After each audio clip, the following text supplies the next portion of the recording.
பீர்பால் கதைகள் 11. மாயக்குச்சி. ஒரு நாள் மன்னர் அக்பர் தனது தங்க ஆபரணங்களை பாதுகாக்க சில வேலைக்காரர்களை ஏற்பாடு செய்தார். ஆனால் சில நாட்களுக்கு பிறகு மன்னரின் சில தங்க நகைகள் காணாமல் போனது. அக்பர் கோபமடைந்தார். அவர் சந்தேகப்பட்ட 10 வேலைக்காரர்களை வரவழைத்தார்.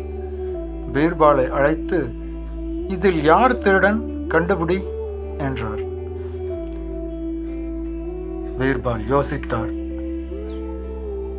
பின்னர் அவர் ஒவ்வொரு வேலைக்காரனுக்கும் ஒரே அளவுள்ள மரக்குச்சியை கொடுத்தார். இந்த குச்சிகள் மாயக்குச்சிகள். இதை ஒரு இரவு உங்கள் வீட்டில் வையுங்கள். திருடன் யார் என்று இது நாளைக்கு சொல்லிவிடும். திருடனின் குச்சி மட்டும் சிறிது வளர்ந்துவிடும் என்றார்.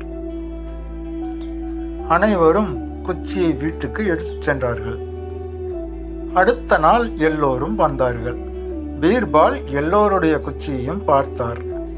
எந்த குச்சியும் வளரவே இல்லை. ஆனால் பீர்பால் சொன்னார், 6வது ஆள் தான் திருடன்.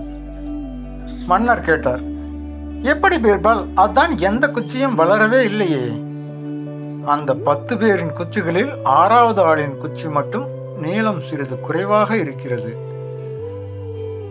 பீர்பால் தொடர்ந்தார், மன்னா, இது மாயக்குச்சி இல்லை, சாதாரண குச்சிதான். ஆனால் திருடன் பயந்து அது நீளமாக வளரும் என நினைத்து ஒரு பக்கம் சிறிது வெட்டி விட்டான்.